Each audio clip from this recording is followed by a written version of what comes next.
Global lockdowns were ostensibly initiated to protect the general public and flatten the curve of COVID-19 infections. Some believe that the introduction of a national lockdown in 2020 was effective in containing the spread of the deadly COVID-19 virus. To the contrary, experts argue that the national lockdown policy may well have been one of the biggest public health mistakes ever made.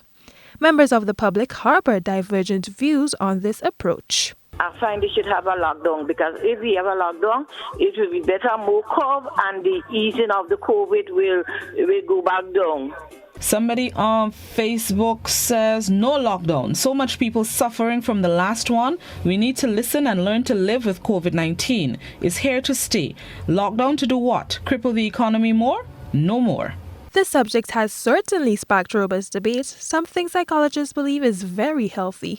Since healthcare workers are involved in the direct care of patients, they also face overwhelming psychological pressure, which can lead to various mental health problems. Permanent Secretary for Hospital Services, Hannah St. Paul, says this has been taken into consideration. Because at this time, we realize that psychosocial support is a critical aspect, not only for our patients in allowing them to accept the disease and the disease pattern, but also our health team, family, friends, and the community as well.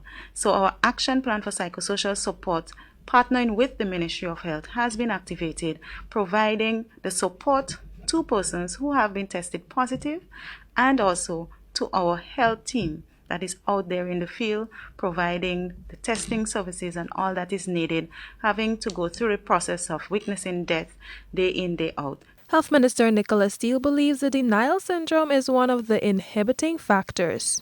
There are a significant number of our population that are in denial, even when COVID positive sometimes. What worries us most on this is sometimes these individuals seek other forms of medication, home remedies, etc., and wait until it's too late to actually finally call on the health system or the hospital or the ambulance to get there.